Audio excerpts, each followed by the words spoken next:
गुजरात के विकास के लिए और गुजरात को बुनियादी सुविधाएं देकर एक खुशहाल गुजरात बनाने के लिए आम आदमी पार्टी के साथ जुड़ने जा रही हैं। मैं आम आदमी पार्टी के मुखिया अरविंद केजरीवाल जी की ओर से और पूरी पार्टी की ओर से रेशमा पटेल जी का आम आदमी पार्टी में बहुत बहुत स्वागत करता हूं। इस परिवार का हिस्सा बनने पर उन्हें बहुत बहुत मुबारकबाद, बहुत बहुत बधाई देता हूं। और ये मेरा विश्वास है कि रेशमा जी जैसी शख्सियत से आम आदमी पार्टी को बहुत लाभ मिलेगा और ख़ास करके आम आदमी पार्टी की गुजरात इकाई बहुत मजबूत होगी रेशमा पटेल जी की एंट्री से आम आदमी पार्टी में। तो मैं बहुत बहुत स्वागत करता हूं और एक बार औपचारिक तौर पे आप सबके कैमरे के सामने उनको परिवार का हिस्सा बनाएंगे।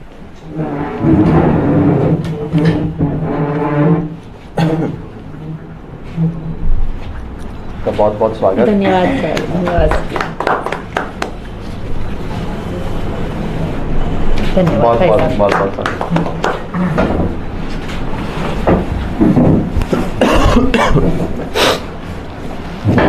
इससे पहले कि मैं मंच रेशमा जी को दूं, एक महत्वपूर्ण घटना कल हुई है जिसके बारे में मैं आप सबसे सारी जानकारी साझा करना चाहता हूं।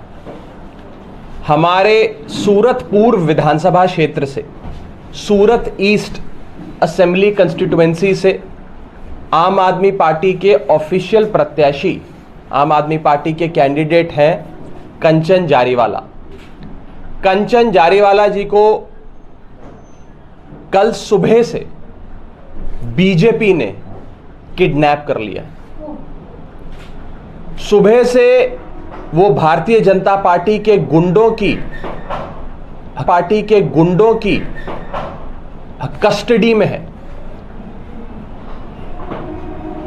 आज गुजरात में भारतीय जनता पार्टी इतना डर गई है, इतना घबरा गई है, इतने खौफ में है कि अब उन्होंने आम आदमी पार्टी के प्रत्याशियों का अपहरण करना शुरू कर दिया। ये किडनैपिंग है, अपहरण है और सरेआम दिन दहाड़े लोकतंत्र की हत्या है। कल सुबह से उन्हें और उनके परिवार पे लोकल बीजेपी के गुंडों ने दबाव बनाया कि आप अपना नामांकन रद्द कराएं। कल स्क्रूटनी का आखिरी दिन था, यानी कि जो नॉमिनेशन के कागज इलेक्शन कमीशन में जमा होते हैं, आप अपने नामांकन के कागज जमा कराते हैं, उन कागजों में कोई गलती या कोई 19-20 ना हो, गड़बड़ी ना हो, ये स्क्रूटनी वाले दिन इलेक्शन कमीशन देखता है। रिटर्निंग ऑफिसर साहब खुद चेक करते हैं। तो पहले हमारे कैंडिडेट पे दबाव बनाया गया, कंचन जारीवाला जी पे, कि वो रिटर्निंग ऑफिसर के दफ्तर जाएं और अपना नामांकन रद्द कराएं। कंचन जारीवाला साहब और उनके परिवार ने जब भारतीय जनता पार्टी के गुंडों की बात नहीं मानी तो भारतीय जनता पार्टी के बदमाश गुंडे उन्हें अपनी कस्टडी में लेकर खुद आरओ यानी कि रिटर्निंग ऑफिसर के दफ्तर गए। वहां दफ्तर पे दबाव बनाया आरओ पे कि उनका नामांकन वापस लिया जाए। यहां तक कि कंचन जारीवाला साहब और उनके जितने प्रस्तावक थे उन पर दबाव बनाया गया कि आप बोलो कि हमने दस्तावेज नहीं दिए, हमने फॉर्म पे हस्ताक्षर नहीं करा, हम ये नामांकन रद्द कराना चाहते हैं। हर प्रकार का दबाव बनाया। जब कानूनी कार्रवाई सुचारू रूप से पूरी हो गई थी, जब कागज यानी कि नॉमिनेशन के पेपर्स और कैंडिडेसी रिजेक्ट करने का कोई ग्राउंड नहीं था और स्क्रूटनी में सारे कागज पास हो गए, तो भाजपा के गुंडे हमारे सूरत ईस्ट के प्रत्याशी कंचन जारीवाला जी को वहां से अपनी कस्टडी में ही किसी अनडिस्क्लोज लोकेशन पर ले गए। दोपहर 1 बजे से कंचन जारीवाला साहब का फोन बंद है, उनकी लोकेशन किसी को नहीं पता, और बीजेपी के गुंडों ने हमारे कैंडिडेट को किडनैप कर लिया। उन पर दबाव बनाया जा रहा है कि वो अब विड्रॉल वाले दिन यानी कि आज और कल अपना नामांकन वापस ले लें। उन पर हर प्रकार का मानसिक, शारीरिक, फिजिकल, इमोशनल, साइकोलॉजिकल प्रेशर बनाया जा रहा है। और ये सरेआम दिन दहाड़े, जब भारत के लोकतंत्र का सबसे बड़ा त्योहार इलेक्शंस, चुनाव चल रहा हो, मॉडल कोड ऑफ कंडक्ट लगा हो, सारी पार्टियां चुनाव प्रचार में जुटी हो, मतदाता अपना मन बना रहा हो किस पार्टी को वोट देना है, किस पार्टी को वोट नहीं देना है, उस बीच भारतीय जनता पार्टी के गुंडे आम आदमी पार्टी से और अरविंद केजरीवाल जी से इतना डर गए हैं, इतना घबरा गए हैं कि आज उन्होंने हमारे सूरत ईस्ट के प्रत्याशी को अगवा कर लिया, उनका अपहरण कर लिया है। अगर ये जंगल राज नहीं है तो क्या है? मैं आपको ये सूचना देना चाहता हूं कि आम आदमी पार्टी इस पूरे मुद्दे पर सख्त कार्रवाई करेगी।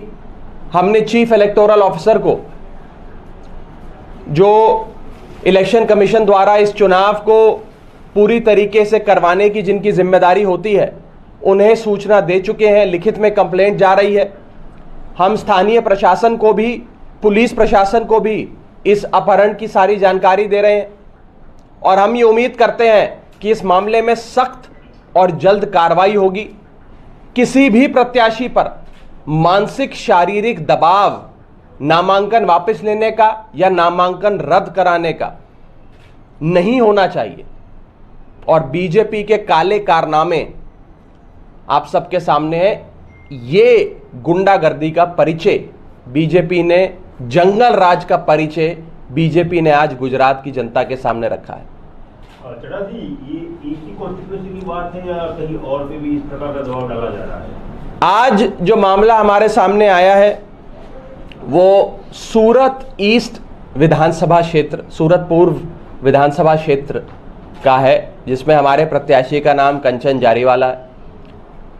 और केवल कंचन जारीवाला साहब पर ही नहीं, उनके पूरे परिवार पर, उनके भाई भाभी जो उनके प्रस्तावक थे, उन पर भी दबाव बनाया जा रहा है कि आप भी इलेक्शन कमीशन में जाकर एफिडेविट दें कि हमने तो कोई प्रस्तावक बनकर हस्ताक्षर नहीं करे, इनका नामांकन रद्द किया जाए।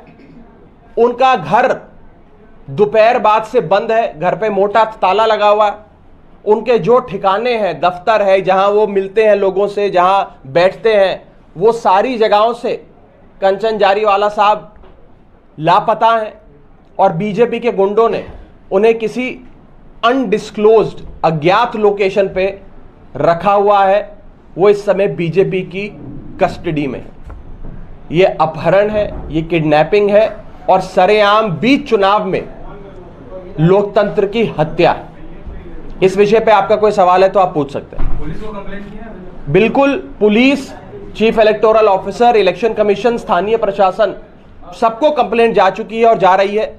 और हम उम्मीद करते हैं कि प्रशासन और इलेक्शन कमीशन इस पे सख्त से सख्त कार्रवाई करेगा। चड्ढा जी, रेशमा जी आम आदमी पार्टी में जुड़ गई है, कहाँ से चुनाव लड़ेगी वो भी अब मैं अब मंच रेशमा जी को दूंगा। पहले ये तो डिसाइड कर दीजिए। देखिए, आम आदमी पार्टी और आम आदमी पार्टी की पॉलिटिकल अफेयर्स कमेटी ये फैसला लेती है कि कौन सी सीट से कौन सा प्रत्याशी चुनाव लड़ेगा।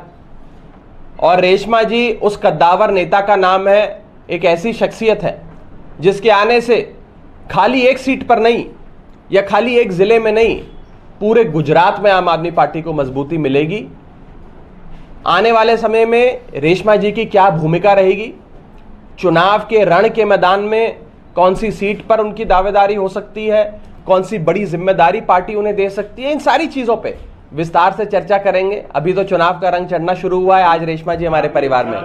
जवाब दें कि आपकी पार्लियामेंट्री जो अफेयर कमेटी है वो डिसीजन लेगी, लेकिन एक दिन बाकी है केवल, आपकी कमेटी कब मिलेगी और कब कोई आप चिंता ना करें, हमारी कमेटी इमीडिएटली मिलके फैसला ले लेगी और सबसे पहले हम आपको बताएंगे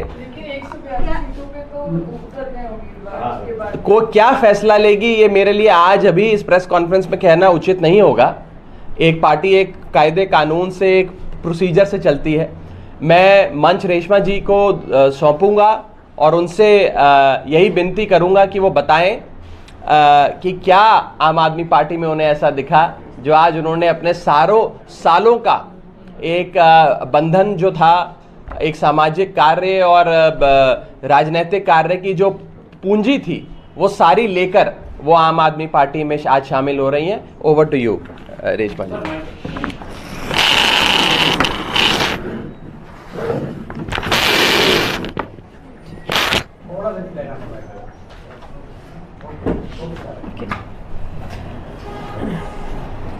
સૌથી પહેલાં માનનીય શ્રી કેજરીવાલજી અને આમ આદમી પાર્ટીના દરેક કાર્યકર્તાઓને હું રેશમા પટેલ આદર અર્પણ કરું છું અને સાથે સાથે મંચ ઉપર બિરાજેલ માનનીય શ્રી રાઘવજીભાઈ સાહેબ, કિશોરભાઈ, જ્વેલબેન, ગૌરીબેન અને તમામ આમ આદમી કાર્યકર્તાઓ અને હોદ્દેદારોને હું ધન્યવાદ અર્પણ કરું છું।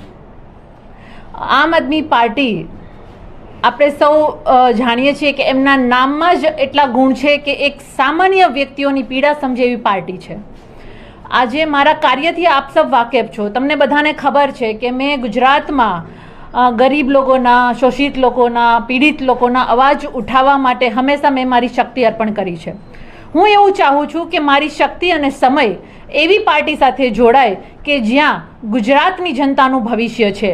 એક સામાન્ય ગુજરાતની જનતાની માંગ શું હોય છે? રોટી, કપડાં અને મકાન। અને આને સર્જન કરવા માટે એક શિક્ષણની જરૂર હોય છે, એક આરોગ્યની જરૂર હોય છે અને સારી વ્યવસ્થાની જરૂર હોય છે, જે મને પૂરો વિશ્વાસ છે કે આમ આદમી પાર્ટી જ આ વિશ્વાસ પૂરો કરી શકશે। એટલા માટે અને માનનીય કેજરીવાલજી સાહેબ જે એક જમીની તોર પરથી એક આંદોલનમાંથી ઊભા થયેલા એક એવા नेता છે કે જે એક આંદોલનકારીની ભાવનાને સમજી શકે છે અને એક આમ જનતાને પણ સમજી શકે છે। એટલા માટે આજે હું આમ આદમી પાર્ટીના મંચ ઉપર બિરાજમાન છું। મારે કોઈના વિશે કોઈ બીજી કોઈ ટિપ્પણી નથી કરવી, પરંતુ એટલું ચોક્કસ કહીશ કે હું બહુ જ ખુશ છું અને મને પૂરો વિશ્વાસ છે કે માનનીય કેજરીવાલજીના નેતૃત્વમાં અને આમ આદમી પાર્ટીના કાર્યકર્તાઓનું જે જુનૂન છે, જે જોશ છે, એની સાથે હું ચોક્કસ રીતે મારી શક્તિને વધારી શકીશ અને લોકો માટે કાર્ય કરી શકીશ। સ્ટાર પ્રચારક રહેશો કે પછી વિરમગામથી ચૂંટણી લડવાની ઈચ્છા? અહીંયા સ્ટાર પ્રચારક રહેવું એના કરતાં પણ હું એવું કહીશ કે પાર્ટી મને જે પણ જવાબદારી આપશે એ મારે નિભાવવાની છે। અહીંયા હું હોદ્દા કરતાં હું આમ આદમી પાર્ટીની કાર્યકર્તા છું, એ મારા માટે ખૂબ જ સૌભાગ્યની વાત છે। પાર્ટી જે પણ કંઈ જવાબદારી આપશે હું ચોક્કસ નિભાવીશ। પાર્ટીનો આદેશ સર્વમાન્ય। ચૂંટણી લડવાની ઈચ્છા, કારણ કે પહેલા ફેઝનું તો નામાંકન પણ પૂર્ણ થઈ ગયું છે, બીજા ફેઝ માટે ચૂંટણી લડવાની ઈચ્છા રાખવી એ સ્વાભાવિક છે કે કોઈ પણ રાજકીય દલમાં હોય કે કોઈ પણ રાજકીય નેતા હોય એની હોય જ છે। હું એવું ક્યારેય નથી ભાગતી કે ચૂંટણી ના લડવી જોઈએ, પરંતુ યોગ્ય સમીકરણની જે પણ કંઈ ચર્ચા હોય છે પાર્ટી નિર્ણય કરતી હોય છે। પાર્ટી મને જે પણ નિર્ણય સંભળાવશે એ મારા માટે હું એમનું સ્વાગત કરીશ અને મારી પૂરેપૂરી શક્તિનો, સમયનો યોગદાન હું પાર્ટી માટે કરીશ અને પાર્ટી થ્રુ જે પણ કંઈ ગુજરાતની જનતા માટે કાર્ય કરી શકીએ અને મજબૂતાઈથી તાનાશાહી સરકાર સામે લડી શકીએ અને એ લોકોની જે ગુંડાગર્દી છે, જે તાનાશાહી છે અને જે સામદામદંડની રાજનીતિ છે એની સામે અમે દબંગ બનીને લડીશું। રેશમાબેન, આમ આદમી પાર્ટી ઘણા સમયથી શિક્ષણ અને આરોગ્યના મુદ્દા ઉપર કામ કરી રહી છે, ત્યારે તમે જોડાવાનો નિર્ણય કર્યો છે। ઘણા સમયથી વાતચીત ચાલી રહી હતી કે અચાનક જ આ નિર્ણય કરવામાં આવ્યો? નહીં, વાતચીત તો ચાલતી હોય છે, પ્રામાણિક પાર્ટી હોય છે, એમાં સારા લીડરોનો અવકાશ હંમેશા હોય છે, પરંતુ ઘણી વખત નિર્ણય લેવામાં પ્લસ માઇનસ થતું હોય છે, સમય જતો હોય છે। પરંતુ હું એવું માનું છું કે શિક્ષણ અને આરોગ્યની વાત આમ આદમી પાર્ટી જે કરી રહી છે એ વાસ્તવિકતામાં જે પ્રજા પીડાઈ રહી છે, જે મેં તમને પહેલાં જ કહ્યું કે એક સામાન્ય જનતાની સુખાકારી કેમાં હોય છે, એને સારું શિક્ષણ જોઈએ છે। સારું શિક્ષણ હશે તો રોટી, કપડાં, મકાન બનાવી શકશે અને એ લોકોને સારું આરોગ્ય જોઈએ છે। તમારું સ્વાસ્થ્ય સારું હશે તો તમે બે પૈસા કમાઈ શકશો। તો આમ આદમી પાર્ટી જે સામાન્ય જનતાના બેઝિક મુદ્દા જે આજ પણ ગુજરાતમાં ખંડિત થયેલા છે, આજ પણ માત્ર ખોખલા વિકાસની વાતો થાય છે, લટકતા વિકાસની વાતો થાય છે, આપણે જોયું છે ઘણું બધું ગુજરાતમાં એવું બની રહ્યું છે, એની સામે એક જ પાર્ટી છે, એ છે આમ આદમી પાર્ટી, જે આમ આમ જનતાની પાર્ટી છે, એટલા માટે શિક્ષણના મુદ્દા હોય, આરોગ્યના મુદ્દા હોય કે સુરક્ષાના મુદ્દા હોય, દરેક મુદ્દાઓને લઈને આમ આદમી પાર્ટી સત્યની અને રાજનીતિ કરે છે, રાજકારણ નહીં. અમે રાજનીતિ કરવા માટે આવ્યા છીએ. ધન્યવાદ. एक इम्पॉर्टेंट जानकारी आप सबको और देनी थी कि अभी इस प्रेस कॉन्फ्रेंस के इमीडिएटली बाद आम आदमी पार्टी के राज्यसभा सांसद संजय सिंह जी भी इसी कार्यालय में प्रेस को संबोधित करेंगे, एक महत्वपूर्ण विषय पर आप सबसे चर्चा करेंगे. तो बस थोड़े से ही इंतज़ार के बाद हमारे राष्ट्रीय नेता आदरणीय संजय सिंह जी राज्यसभा सांसद आप सबसे अपनी बात रखेंगे. बहुत बहुत शुक्रिया. बैठे रहे.